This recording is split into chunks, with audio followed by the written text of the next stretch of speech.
Viewers hello viewers welcome to English YouTube channel. Friends, आप सब कैसे हैं? I hope you all are good. Friends, जैसे कि हम लोगों ने पिछले क्लास में कि देखा था सिंपल पास्ट टेंस। फ्रेंड्स, तो आज हम लोग अगला पास्ट टेंस का रूप देखेंगे, पास्ट प्रोग्रेसिव टेंस, जिसका दूसरा नाम हम लोग पास्ट कंटिन्यूस टेंस या पास्ट प्रोग्रेसिव टेंस भी कहते हैं। तो फ्रेंड्स, सबसे पहले इसको जानते हैं कि आखिर पास्ट प्रोग्रेसिव या फिर पास्ट कंटिन्यूस टेंस किसको कहते हैं। तो पास्ट प्रोग्रेसिव टेंस या पास्ट कंटिन्यूस टेंस इस काल में वैसे सेंटेंस को शामिल किया जाता है या फिर वैसे सेंटेंस आते हैं जो काम अथवा एक्शन कब भूतकाल में या फिर पास्ट में हो रहा था। अर्थात कहने का तात्पर्य है कि जो पास्ट प्रोग्रेसिव टेंस है या पास्ट कंटिन्यूस टेंस है, इस टेंस में वैसे वाक्यों को या वैसे एक्शन को या ऐसे सेंटेंस को शामिल किया जाएगा या प्रयोग किया जाएगा जो एक्शन या वाक्य या काम पास्ट में हो रहा था।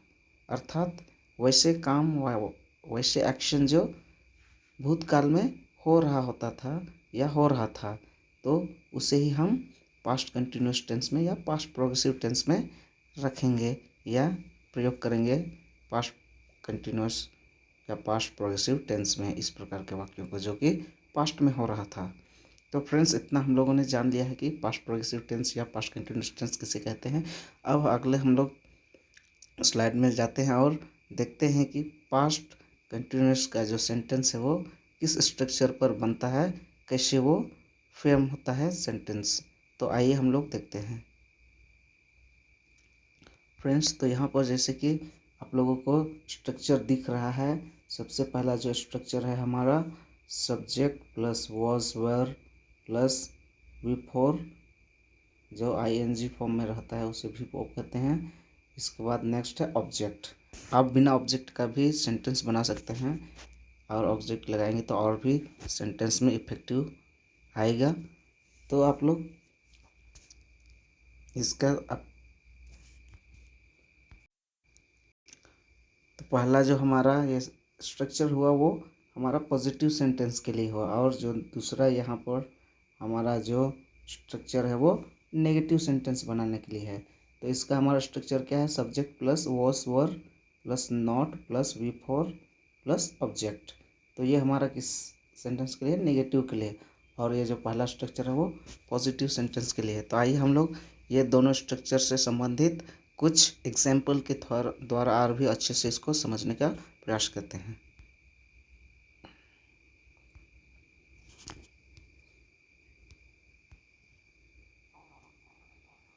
तो फ्रेंड्स देखिए, जबकि यहाँ पहला जो सेंटेंस है I was sleeping that means मैं सो रहा था। तो यहाँ पर जो सोने का काम कब हो रहा था? वो पास्ट में हो रहा था। वो भूतकाल में ये जो सोने का काम हो रहा था मीन्स उस समय चल रहा था। सेकेंड सेंटेंस हमारा क्या है? We were playing. यहाँ पर वर का प्रयोग किया गया है। जब भी प्लूरल का प्रयोग होगा तो वर का प्रयोग होगा और सिंगुलर के साथ वॉस। इसका हम आगे स्लाइड में और भी अच्छी तरीक़ा से वॉस और वर का प्रयोग को एक्सप्लेन करेंगे, तो इसमें कोई दिक्कत की बात नहीं है। इसको पहले हम और अच्छी तरीके से समझते हैं।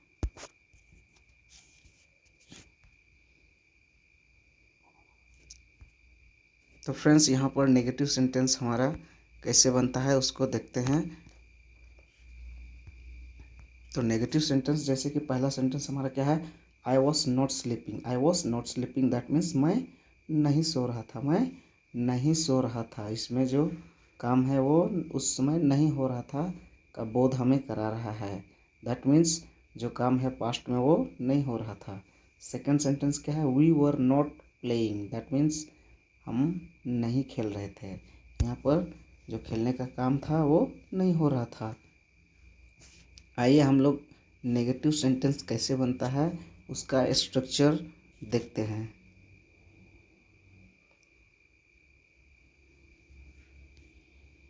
तो नेगेटिव सेंटेंस बनने के लिए क्या क्या होता है? उसके लिए सबसे पहले तो सब्जेक्ट होना चाहिए प्लस was या were plus not plus before और ऑब्जेक्ट भी लास्ट में आप ऐड कर सकते हैं। तो हमारा ये हुआ नेगेटिव सेंटेंस का क्या स्ट्रक्चर। आगे इसको हम और भी अच्छे तरीके से समझेंगे नेगेटिव सेंटेंस का फॉर्मेट के बारे में। अब हम किस प्रकार से इंट्रोगेटिव बनाएंगे। इंट्रोगेटिव बनाने के लिए हमारा जो फॉर्मेट है यहाँ दिया हुआ है। तो इंट्रोगेटिव बनाने के लिए हमें वॉस या वर को शुरू में लेकर के आना है, इसके बाद subject plus before plus object. इसको हम एग्जाम्पल के थ्रू समझते हैं, जैसे कि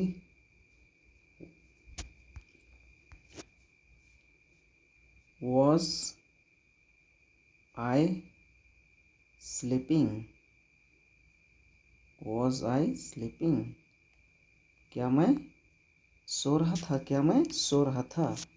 वर से वर वी प्लेइंग,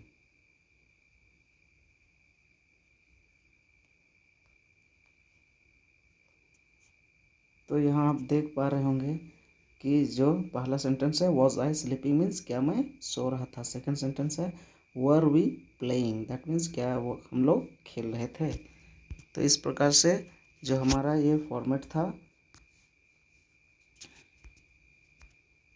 इस फॉर्मेट से हमने आप लोगों को जो एग्जाम्पल है वो अच्छी तरीके से बता दिया है, और आशा करता हूँ आई hope you all understood very well.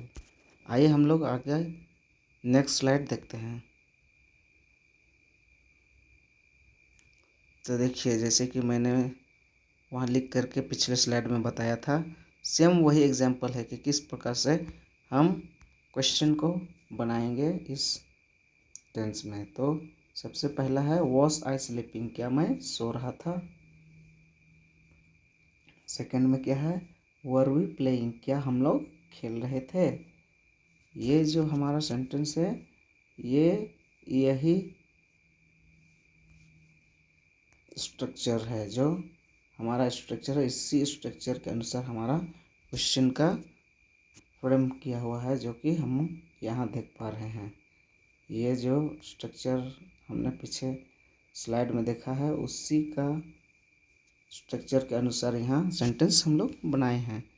तो आप लोग इस सेंटेंस को या इस फ्रेम में जो हम स्ट्रक्चर दिए हैं उसको आप लोग समझ गए होंगे, और किसी प्रकार का प्रॉब्लम हो तो आप लोग कमेंट करके ज़रूर बताइए। आइए हम लोग अगला स्लाइड को देखते हैं। तो यहाँ जो हम लोग नेक्स्ट स्लाइड देख रहे हैं इसमें वॉज या वर का प्रयोग के बारे में बताया गया है। तो वॉज और वर का प्रयोग हम कहाँ कहाँ करेंगे इसको हम समझने का प्रयास करते हैं। तो सबसे पहले वॉज का है, तो वॉज हम कहाँ प्रयोग करेंगे। वॉज हमेशा आई, ही, शी, इट के साथ हम वॉज का प्रयोग करेंगे, जैसे कि I was eating, I was eating, I was sleeping, I was going, I was dancing, I was singing, I was writing, I was reading, I was studying। तो इस प्रकार से I से was का ही हम यूज़ करेंगे। ही के साथ भी was, he was eating, he was playing, he was singing। इस प्रकार से she के साथ भी was का ही प्रयोग होगा, it के साथ भी was का ही यूज़ होगा। अब हम अगला आते हैं were पर। were का प्रयोग हम हमेशा यू, वी और दे के साथ ही प्रयोग करेंगे। यहाँ आप देख पा रहे हैं कि ये सभी प्लूरल हैं, और सिंगुलर का जो यू है वो सिंगुलर और प्लूरल दोनों के लिए यूज होता है, तो दोनों में ही हम वर का ही प्रयोग करेंगे। जैसे कि यू वर ईटिंग, तुम खेल रहे थे, सॉरी खा रहे थे। यू वर स्लीपिंग, तुम सो रहे थे। यू वर डांसिंग, आप या तुम क्या कर रहे थे, डांस रहे थे। इस प्रकार से हमने इस स्लाइड में वॉज और वर का प्रयोग सीखा है। आगे हम लोग आइए देखते हैं। आइए हम लोग वॉज वर से और कुछ सेंटेंस बनाने का प्रयास करते हैं और उसको क्वेश्चन में फॉर्म करने का प्रयास करते हैं, जैसे कि I was writing, I was writing. तो ये हमारा क्या हुआ, एक सेंटेंस हुआ। इसका हिंदी मीनिंग है कि मैं लिख रहा था। आई वॉज राइटिंग का हिंदी मीनिंग क्या हो जाएगा, मैं लिख रहा था।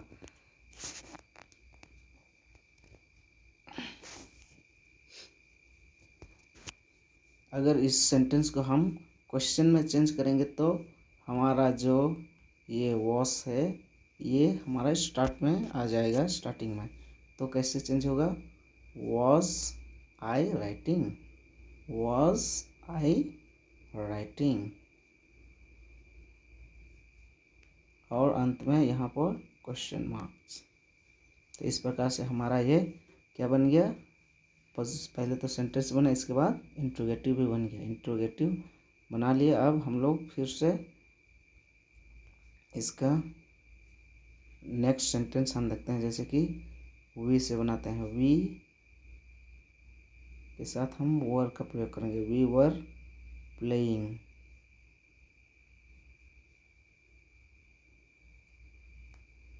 वी वर प्लेइंग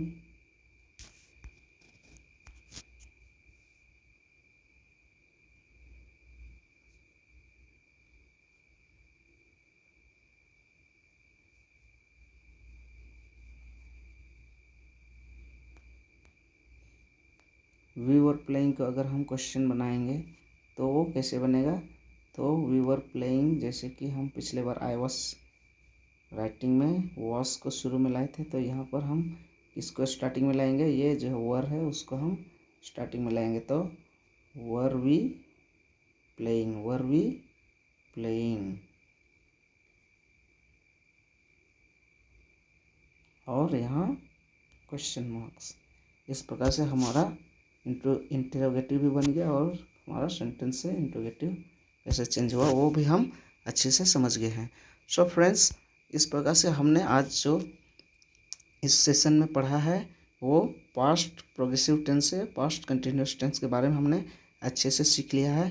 अगर अभी भी किसी प्रकार का डाउट हो, किसी प्रकार का संदेह हो इस टेंस को समझने या सीखने में, तो आप लोग प्लीज़ कमेंट करके हमें ज़रूर बताइएगा, ताकि मैं आप लोगों का जो भी डाउट हो उनको मैं क्लियर कर सकूं। So today we will stop here this session. So thank you and have a good day. और साथ में आप लोग जो न्यू व्यूअर्स हैं, आप प्लीज़ वीडियोस को लाइक करें, शेयर करें, साथ ही साथ चैनल को अवश्य सब्सक्राइब करें।